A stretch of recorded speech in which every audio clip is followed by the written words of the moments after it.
Hi there. So we are so excited today to have Christy Bolingbroke, who is the Artistic and Executive Director of the National Center for Choreography, NCCAkron. So explain to us what that is and how it came to be formed and how you came to run this amazing organization. Thanks, Liza. Thank you both for having me here. It's always exciting to talk about and meet more of the people behind the scenes. The National Center for Choreography is located at the University of Akron, but we are NCCAkron. We are a separate organization from the university, and we operate in donated space there. It's the second organization of its kind in the country. The first one is the Maggie Alisi National Center for Choreography at Florida State University in Tallahassee. And how did I get there? I mean, I ask myself that every day and pinch myself. I have to share, I have a background, a bachelor's degree in dance. But I've always been very pragmatically minded and would work on arts administration, marketing, company management on the side. And when I made my way through, had a moment where I didn't want to make work. I didn't want to have to run a company and do the choreography. That became clear for me early on in my 20s. And I applied to an administrative fellowship, in 2005, where I had to answer one of those questions about like, what do you want to do? What's your vision? And it became clear to me that I wanted to work on a platform that would allow me the variety of supporting as many artists as possible. And so that's always been my true north in seeking various job opportunities. I have worked for single choreographer companies like the Mark Morris Dance Group, but what really excited me, one of the things about working there was that MMDG toured to 20 or 30 different cities. So that was insane marketing research for me to understand how the same dance product could land differently in different parts of the country. I was fortunate to have an opportunity to then be the Deputy Director for Advancement at ODC in San Francisco. And this also started to move towards that broad platform because it had a company, a school, and a theater with 40 to 50 weeks of programming. So getting to work with artists, I really thrive on the variety, but I also enjoyed that not only in the artists we get to support, but then the different tasks that I get to do. So when I started to look at what might be next, and I thought I needed to leave San Francisco, Akron came calling. They were starting the second National Center for Choreography. I was very excited about this possibility because it didn't even exist when I entered the workforce in the start of this century. And then also when I stepped back to look at it, it was that platform to support as many artists as possible. So we are at just having worked with 200 artists in our first 5 years. And that has been hugely satisfying and exciting and sort of galvanizing. It feels like we're just getting started. So you've spoken before, and this is a quote that really struck us from the NCCAkron website. You talked about making residencies really transformational for artists. So what are some of the factors that might distinguish those residencies that are truly impactful and transformational from the ones that are, good, but maybe less so? Oh, no, absolutely. And I think that it's always interesting when you reflect back on your own quotes and writing. Like I gave an interview when I accepted the position, and I had said at the time, my vision is to make it a transformational experience instead of a transactional one. And I also was pointing right to the rafters because I didn't know how we were going to get there yet. So through the process of research and exploration and continuing to experiment quickly and fail fast, what we're realizing that means is having something that's scalable without being prescriptive. So we can meet artists with where they are. We can ask different questions. when an artist comes to me and they say, I want a residency. And I'm like, well, I'm not the bank. That is a very transactional relationship. I often will reframe it to say, tell me about the projects you never get to do. And maybe it does result in a residency, but more likely it results in, oh, can I put you in touch with our, the Center for the History of Psychology here on campus, because I think that would inform your research. Or you're really finding yourself stuck and you could benefit from having a grant writing internship with one of our arts administration grad students on campus. We start asking different questions. And I'm really inspired by a postmodern dance theater maker, Deborah Hay. And she has a book called Turn Your Effing Head. And her whole point is that we're conditioned in dance. If you walk into a studio for the first time, you likely will say, okay, what's fun? And that can be orienting. You need to rehearse, you need to get on with it.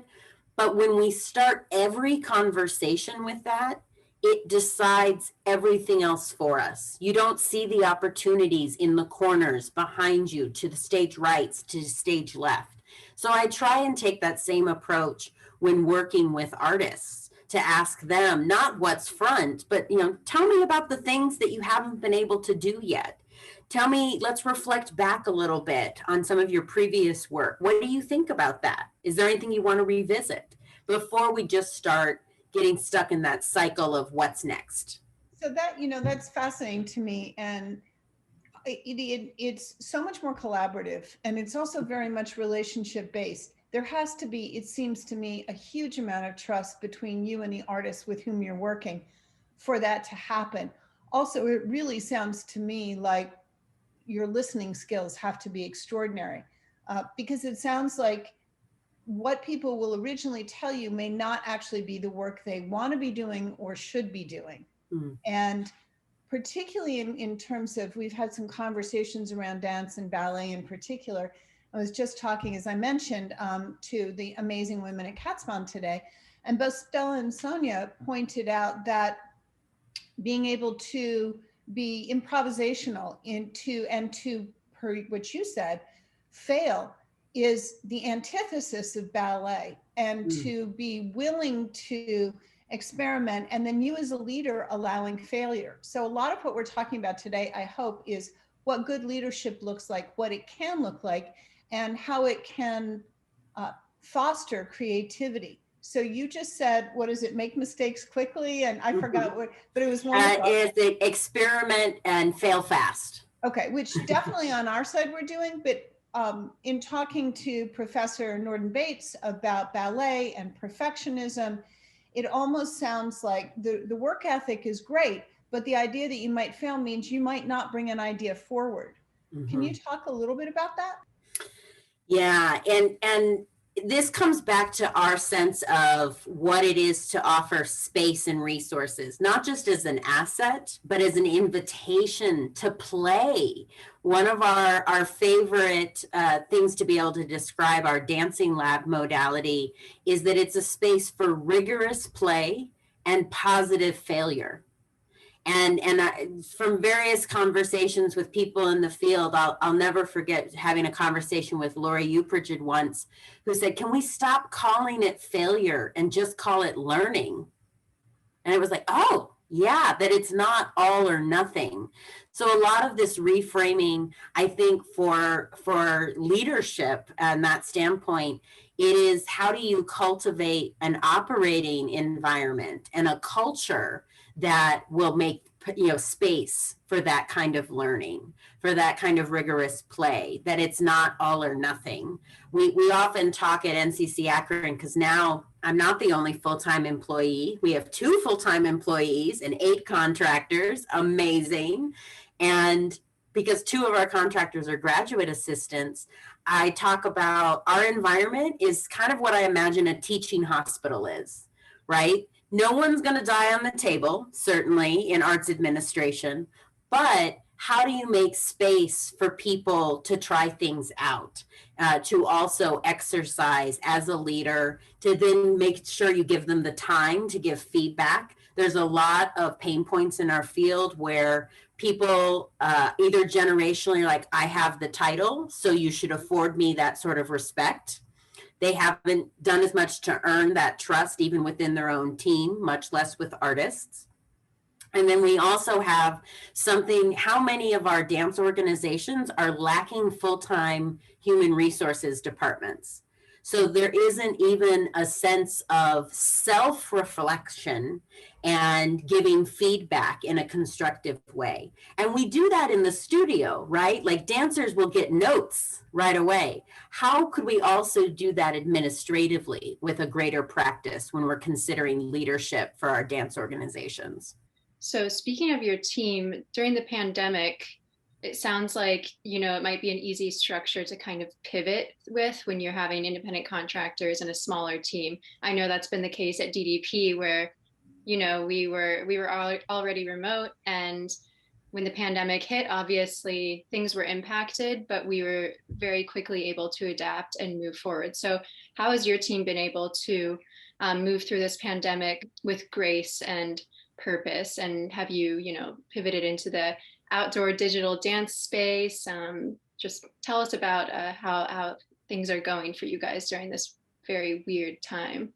Weird is pretty apt. An Yes. understatement, maybe too. So I think, first of all, I recognized that because we don't do public performances, we didn't have to experience the kind of trauma that so many of my presenting colleagues did.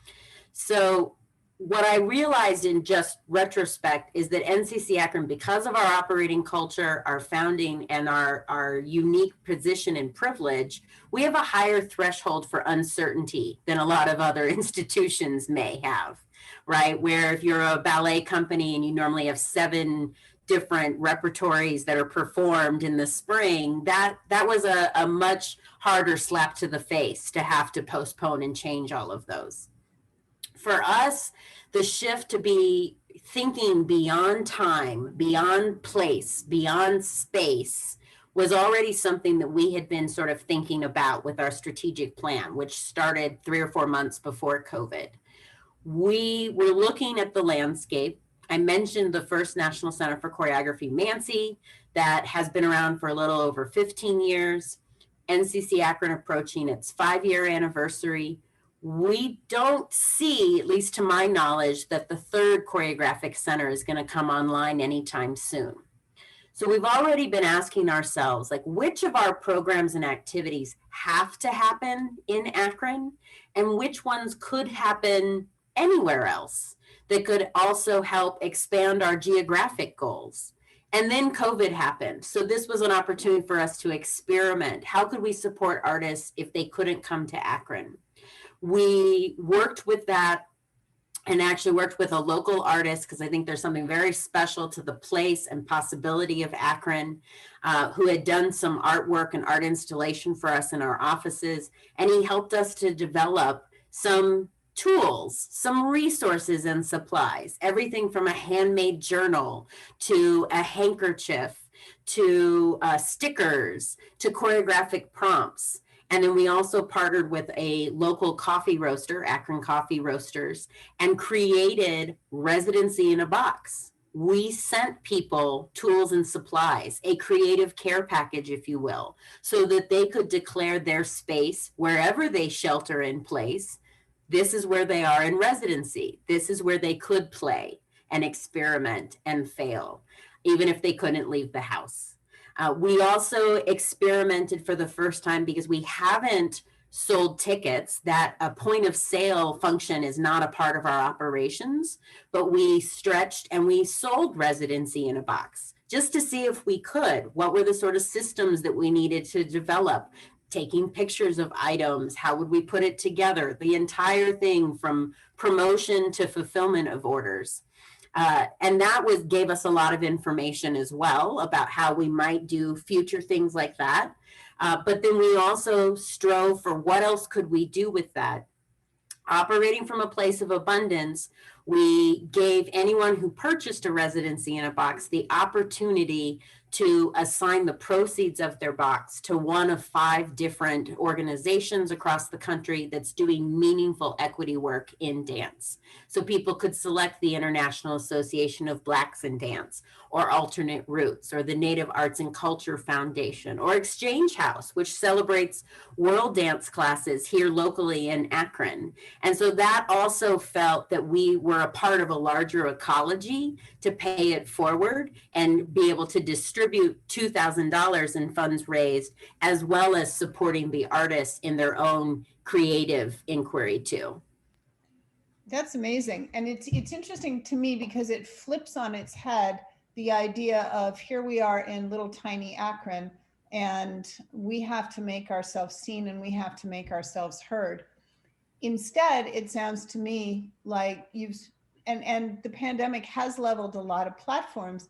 It's like we're going to reach out even more. We do have some concern at DDP, and that one of the reasons we, other than, you're very creative, responsive, I really wanted to speak to you, because the idea somehow that it all has to funnel to New York, that if you're in New York, it means you're better. And a lot of that, I think, has to do with the economics of the newspaper industry. The boom just fell last night or the night before last on the Chicago Tribune, but you'd already seen Blair Kamin and Phil Vitale and a bunch of other senior reporters taking early buyouts. So we are concerned, very concerned about this sort of monoculture that's developing, and that everything good is in New York, in San Francisco, maybe a couple of other places, which is, I think, ridiculous. And I love that instead of worrying about it, you just blithely rolled past it, right? I totally agree with you, Liza, about the fall of local journalism, regional journalism, that even predates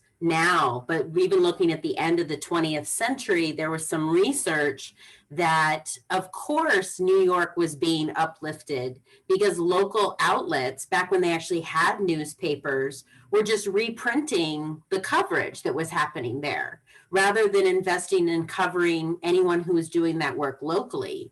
That conditioned audiences, it conditions funders, it conditions artists too, who are constantly saying, like, how do I get my work to New York? Yep, that's brilliant. Yep, that's brilliant. You're phrasing it slightly differently, but I think you're nailing it. Please talk a little bit more about this. Well, what was interesting to us at NCCAkron when I first got started is I was like, okay, what does it mean to be a national center that's not in the physical center of the country or in even the perceived center of the dance universe? And so we wrestle with that a lot. It doesn't have a finite answer. It's always present. And one of the tools that I'd like to use is to go on a listening tour. And it's an ongoing practice where I can test, what I think I know about dance making. Does it hold up in Charlotte, North Carolina? Does it hold up in Chicago? And I've also done these in New York. And what's fascinating to me is when I do have those conversations elsewhere across the country, there is that, like, yeah, how do I get to New York? How do I get my work to the coasts? And then the people in New York, there were several artists who said, I never can get out of New York. And I was like, well, but do you realize the privilege you're afforded simply by that geographic location, that you are elevated in the national dialogue in ways that, artists elsewhere have to work twice as hard. So if there's anything that I've witnessed during COVID that I'm very excited about, is this sense of citizen journalism. How many artists have started podcasts, have started virtual conversations? They're investing in telling their own stories instead of waiting for journalism as an institution to pick up their story. And that's really exciting to me as a recovering marketer who knows, like, how capricious it can be to get your coverage, to say, like, no, I'm going to actually invest the time and energy to archive, to tell my own story, to put out the messaging that I want around my work. That's something I hope we don't lose with COVID when it goes forward.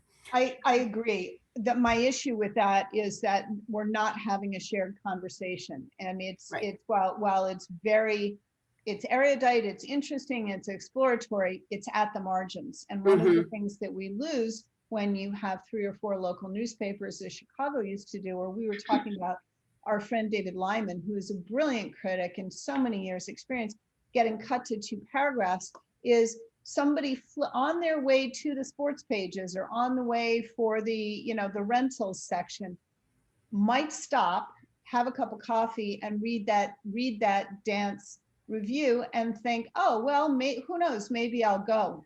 So I agree with you, but I also, I miss that shared weave. Anyway, hopping over to your right. Well, I just wanted to add how, because I tend to think ecologically, like how that is both great for the artists and how it could change locally. Because travel across state lines is an added challenge, then how is this also going to change how our foundations will see local artists differently? How will they invest in a greater way for sort of hyper regionalism by the area, that you could still build out touring? So many more artists. Certainly New York has its challenges, San Francisco, they're densely populated. I'm seeing a lot more drive-in dance performances here in the Midwest, right? Because we have more space, because of the can-do attitude. And I think that's what's going to continue. I agree that we're missing the shared conversation, but I think this evolution might produce us to a different place a couple of years from now. As opposed to what I'm seeing also in our field is some people who just close up shop and they're like, I'll engage when things are quote unquote back to normal. And how much further along will they be prepared to engage if they haven't evolved or tried different things in the meantime? Amen. And as Professor Zanny Voss, who's so brilliant, says, the messaging is, we're closed, send us money. Yeah. I also, by the way, love the idea of residency in a box, but a creative care package, because it's a caring, lovely gesture that immediately jumps you past that sense of isolation, right? It's kind of, there's something almost fairy tale like about it, that you open this box and the possibilities expand. Which I mean, even takeout feels like such a gift, right? Yeah. Yeah. So I think it's a lovely gesture, but it probably does, you know, as Emily Molnar, who we're going to be interviewing, talks about, that her job is, she's in the human potential business. And it sounds like you're doing a very similar thing, but I'm getting an image of you sort of watering artists like a garden and kind of coaxing things up, which is lovely. To that point, tell us about the difference between being an artistic and executive director. And we did have a conversation with Victoria Morgan, who basically said her head is split in two. You know, she wants 70 dancers and all new props and all new costumes. And then the executive director side is saying, well, yeah, but I got to raise money for that. So can you talk about your dual role a little? There's something specifically that might not translate when we say the title, but my title is executive / artistic director. And I find that a very strong personal choice, that it's not an and where I can pick up or drop one at any given time, or an or. And I feel that I am doing my best work when I am fully embodying both of those roles. I have dance training. It's not something that I can say, oh, I can tell someone how to choreograph something, but that ability to reframe, to listen to the artists, as you pointed out, and to be able to collaborate with them administratively, that's the special intersection that I'm seeking. It's something that I often will talk about budget making as the choreography of numbers. I have this conversation with my team right now, who are really pushing for, okay, can we do our team meetings with an agenda? And I was like, let's think about that, because there's a lot of connotation with an agenda. It sounds very Robert's Rules of Order. It sounds like it's very institutionalized, and I am all for organization, absolutely. But where is there that room for improvisation, for being able to think on one's toes, all the great things that dancers do inside of a studio? And that's something, so we talk about a choreographic score of a meeting. All right, what if you can prepare that you'll do something for 10 minutes and then I'll underscore it for another 2 minutes, and constantly looking to experiment and find different ways. So it's never a foregone conclusion and it stays alive, that sort of piece of it. So the idea of the executive and the artistic, I find like the more that I can embody them two simultaneously, the further that I actually feel I am advancing or getting somewhere in my work. When we spoke earlier, you were talking about how you're constantly reflecting on making a better, more sustainable, equitable, inclusive, I guess, entire model. Could you talk a little bit more on that topic? And then I know that you talked about this finding, was it the NEA? You'll set us straight, but you basically said 80% of artists in the field are operating on a project to project basis. So they're gig workers. So there's kind of this strange split and dance where there are these gig workers, and then there are these institutions that have all of these resources and opportunity. Could you talk a bit more about that? So we definitely talk about striving for a more sustainable, equitable, and inclusive field. But each one of those is not just a singular idea. And some of the pain points that we identify as symptoms of inequity are actually not going to be the one bullet solves for moving in that direction. We have to think holistically as a part of it. I tend to focus on the statistic that the that the New England Foundation for the Arts Moving Dance Forward report in 2016 offered up, that 80% of the field that was surveyed, a significant cross section, were working on a project basis. That meant that they were mostly gig based. And if we drill down a little bit further, I think we get a sense that it's mostly led by artists of color and or women who are working outside of Eurocentric aesthetics like ballet, or big behemoth institutions like Ailey that are amazing, but they have more infrastructure and they tend to work as more institutionalized organizations. And yet we expect the same sort of work product and deliverable from those project-led organizations. So it's like, oh, you don't have a full-time staff, but we still need a technical writer and marketing copy. And why isn't your website up to date? And you're like, because the choreographer is doing all of those things. So how do we break that habit, I think, and that conditioning of thinking, and make space for change while not still upholding the institutions as everything? Part of that is how we engage at NCCAkron with who we're inviting into the space. And it spoke exactly to some of the scalability that I was talking about. We've hosted some artists who did a research residency. They were on the ground for 24 hours. Now, you might say, well, what can they do for 24 hours? That was where the artist was, because they were also a parent and they couldn't give up their role and get childcare coverage for a week. But they said, you know what, I will come and work with you, and I will fly in that morning and I will fly out that night. Our flexibility to be able to meet them with that was really important in order to make an effort towards being more inclusive and equitable in that regard.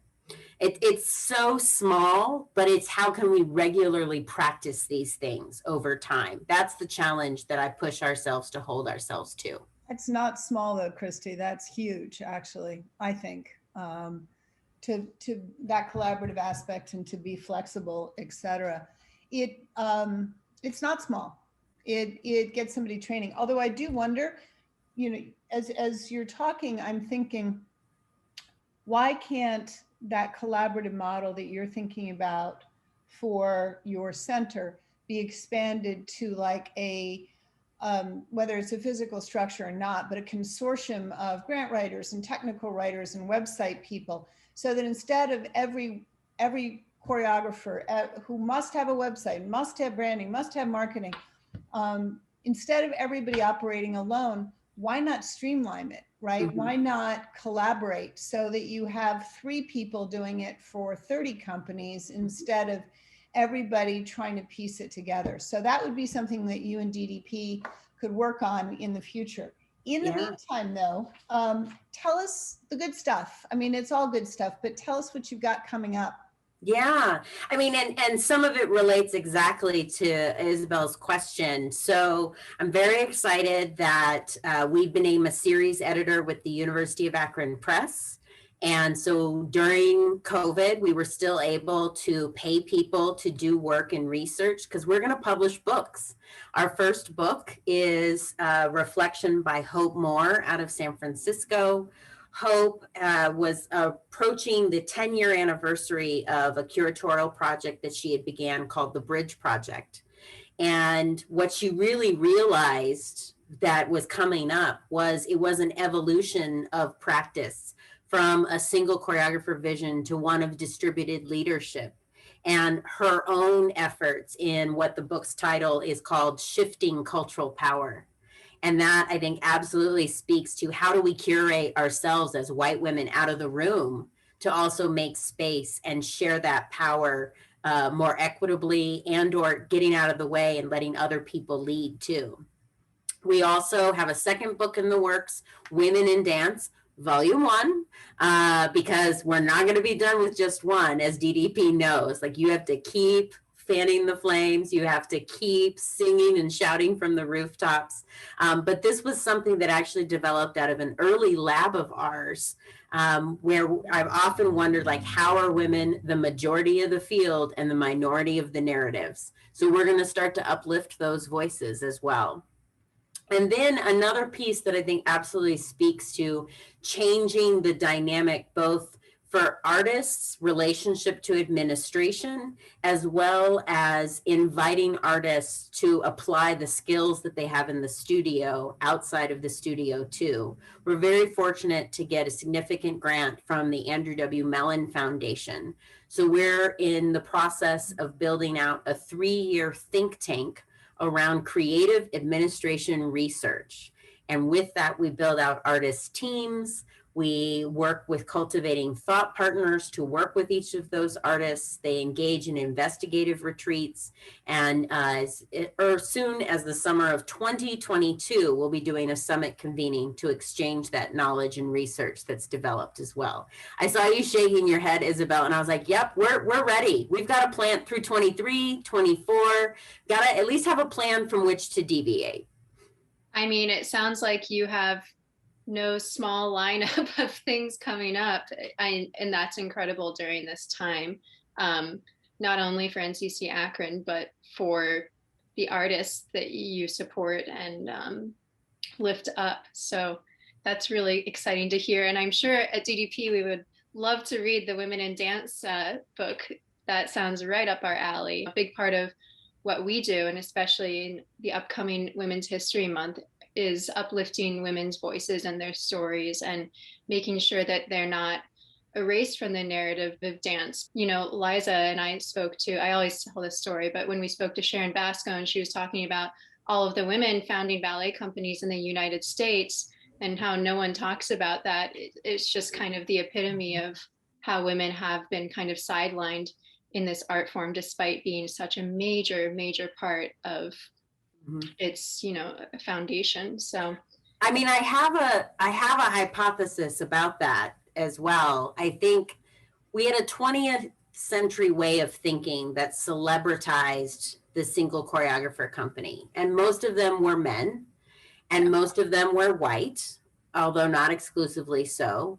But then what affords that idea, whereas you had women who were founding ballet companies, more community devised senses of dance making in collaboration, but it wasn't in vogue back then.